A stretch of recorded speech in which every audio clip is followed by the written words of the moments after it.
What up mga solid subscribers, no? Okay guys, papanoorin natin guys, no? Video po ito ni I'm Pop Rice, no? Mga videos po ito ni I'm Pop Rice. So panoorin natin guys, no? Ano lang na kumbaga na ano na ako na kuha lang ang attention nito guys, no? SB19 takes a huge risk with two massive concerts, no? So panoorin natin to guys, so, ano meron dito, no? Bakit meron silang ni-risk daw na bakit nasabi ni I'm Pop Rice to, no? So alamin natin guys, no? Tara, gusto ko rin malaman to. Let's go. Now that the P-Pop Kings have wrapped up their North America tour, the five-member boy group is now preparing for their upcoming concert in Singapore this August 24th at Arena Expo, which has a capacity of 6,700 seats. This will be the 10th stop of their world tour, which kicked off in the Philippines and most recently concluded in Honolulu. So far, every stop has been reported as sold out. As of this recording, according to unofficial reports, tickets for the Singapore show have already sold more than 70% of the venue's capacity, with several seat tiers fully booked. Although fans have seen the full concert set and may already have expectations, SB19 and One Entertainment are ensuring that for the Singapore show, there will be new surprises and added elements to make the experience different from previous performances. In an interview with the company's COO, he shared that the Singapore concert will be the grandest in their international tour. He also revealed that the group will bring the full W3 dancers, with more surprises and possibly a special guest appearing on concert day. These updates are building even more excitement, and fans can expect that in future Asia stops, or if the concert is held in larger venues, SB19 will put in more effort, bring their dancers, and add more surprises to make sure the experience is worth it for everyone. Post ko lang saglit. For me guys, agree ako sa ganyan, no? Na sana madala nila yung mga dancers nila. Kasi iba yung kumbaga, nabibigay na, na paano ba-explain 'to? Kumbaga kasi tandaan niyo 'pag marami yung sumasayaw sa performance or marami kayong nakikita, although na okey na 'di ba, sapat na yung mahal lima guys. Pero iba pa rin yung nabibigay na na visuals guys 'pag marami talaga. Marami silang magagawa dun guys as in, so sana madala nila yung dancers nila guys o W3 dancers. Tapos at the same time guys na, yung bigger venue, I think gagawin nila yun 'pag malaki na yung venue nila guys, na gagawin nila yun, na. So for me, tama yung ginagawa ng SB19, hindi nila pinipilit, hindi nila ina-assume na ito bigger venue na agad kasi alam ko kaya natin, 'di ba, hindi. Ginagawa talaga nila guys is dun lang sila sa safe guys, dun muna sila sa safe at the same time humble beginnings muna tayo guys. Even though alam natin guys, 'di ba, kayang-kaya naman nila pero dun muna sila sa safe muna 'no, okey. Safe na paraan. On the I mean other safe hand, na one of the ayun. main complaints raised by fans during the tour is that some venues feel too small for SB19's growing international fan base. The group and the company have explained before in other interviews that smaller venues were chosen to keep the shows more intimate and allow for better connection with fans. Another factor is that Okey. this Na-gets ko na ano, kaya siyempre 'pag mas maliit yung venue, mas makikita niyo yung SB19, mas up close niyo makikita 'no. So, 'di ba?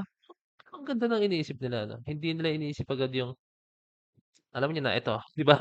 Hindi nila iniisip agad guys yung gano'n 'no.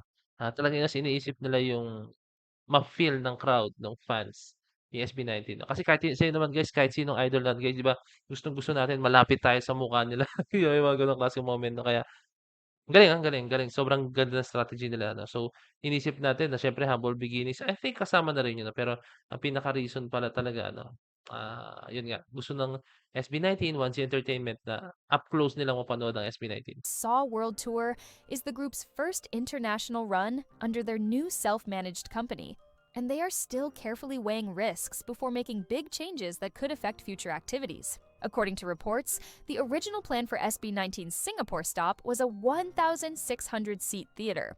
However, the producers made the decision to move the concert to a much larger venue. Their choice was not only for fans, but also to help introduce SB19 to a wider audience in Singapore. Some observers consider it as a risky move, with comparisons being made to other cities like Taiwan and Hong Kong. Ulitin ko lang yun guys, gusto ko lang meron lang akong i-share, pero gusto ko muna linawin, okey? Was a activities. According to reports, the original plan for SB19's Singapore stop was a 1,600 seat theater. However, the producers made the decision to move the concert to a much larger venue. Their choice was not only for fans, but also to help introduce SB19 to a wider audience in Singapore. some observers consider it as a risky move, with comparisons being made to other cities like Taiwan and Hong Kong that could have hosted in larger arenas. But insiders note that the Singapore team views this less as competition and more as an opportunity. The decision reflects genuine belief in SB19's potential and in the growth of P-pop on the international stage. However, it seems like the group are now ready to take bigger risk, as they recently announced that their Dubai concert will be held at Coca-Cola Arena, with a Oh. capacity of 17,000 seats scheduled to happen on October 11th. Considering all the details mentioned, Tandaan niyo guys 'no, ang SB19 or kahit sinong artist guys 'no, hindi sila magko-concert sa isang venue or sa isang lugar kung alam nilang wala silang malaking audience 'no. Alam niyo guys yung mga boy bands, ano ba yung pupuntang boy band ngayon, merong pupuntang boy band na naman sa Pinas, eh, kasi alam ng boy band na yun, hindi maalala kung Blue or Westlife ata or Backstreet Boys nung nakaraan, 'di ba?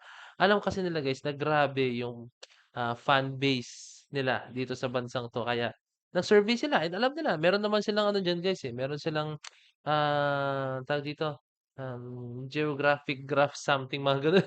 Hindi ko maalala 'no, alam nila 'yun guys 'no. So nagsu-survey sila, hindi sila magko-concert sa bigger venue or kung saan man na alam nilang hindi sila gano'n kasikat guys 'no.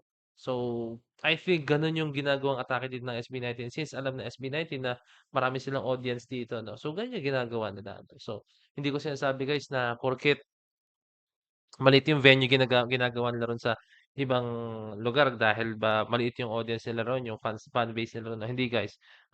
Siyempre kino-consider nga nila tulad ng explain ko kanina 'no, in-explain nila 'no na kino-consider nila yung up close na experience 'no, 'pag papanoorin po talaga sila 'no. So kanya-kanya naman 'yan, depende sa diskarte nila 'no. So hindi natin alam kung ano pinaka-strategy nila, diskarte nila, sila lang nakakaalam niyan guys 'no.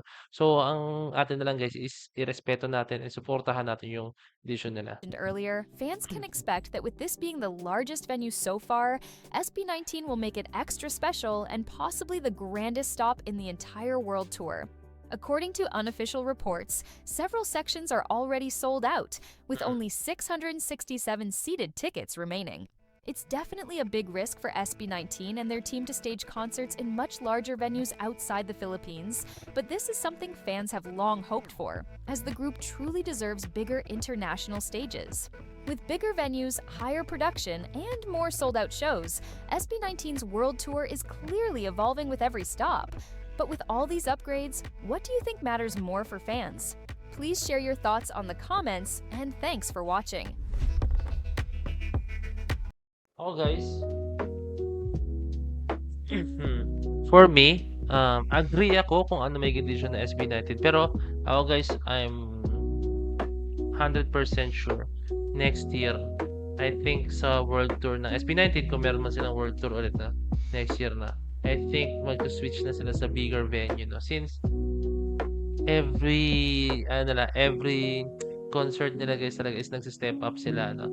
At the same time may mga nagre-request po talaga 'no. So, I think hindi imposible na i-consider nila na mag-concert sa bigger venue 'no. So, gano'n naman 'yan guys 'no. It's a risk, 'di ba? Nung time nga na sumikat ang SB19 'di ba, sugal yung ginawa nila, wala silang trabaho, wala silang source of income, yung time nila sa family nila, yung pag-aaral nila, and yung health nila.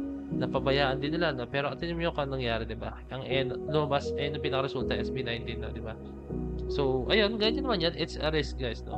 Lahat ng gusto mong gawin sa buhay 'no, lagi siyang sugal 'no. Although meron tayong mga decision na mas okay na dun tayo sa safe side 'no or sa ano lang, sa safe spot lang 'no, huwag tayo masyadong mag-risk 'no. Pero tandaan niyo guys 'no, kung meron kayong gustong gawin and gusto niyo siyang gawin na alam niyo yun, na alam niyong maganda ang mangyayari sa'yo pero kinakabahan ka kasi di mo alam kung maganda mangyayari 'no, is i-grab mo siya guys, i-grab mo siya 'no. Kasi once na hindi mo siya na-i-grab, sooner or later guys pagsisisihan mo, sabihin mo, "Ay dapat pala ginrab ko 'to kasi ganito pala yung mangyayari na." Tingnan mo siya, nagawa niya 'no, may mga gano'ng klaseng bag. So, negative man, tandaan niyo guys 'no, negative man 'yan or positive, okay lang 'yan, walang masama diyan guys 'no. There's a saying nga guys 'no, sometimes you win and sometimes you learn, 'di ba? So, ako guys, hindi ako naniniwala sa salitang lose. Hindi ako salitang talo kasi 'pag natalo tayo or sabihin natin 'pag hindi tayo nanalo 'no, meron tayong learnings dun guys, meron learnings. And 'pag nanalo tayo guys, yun po yung natutunan natin sa ating pagkabagsak before 'no, 'di ba? So ganun lang yan guys, 'di ba? Experience guys, kasama yan. So ayun lang guys, maraming salamat sa panonood ng video 'no. So this is Boy the Vet signing off. Peace.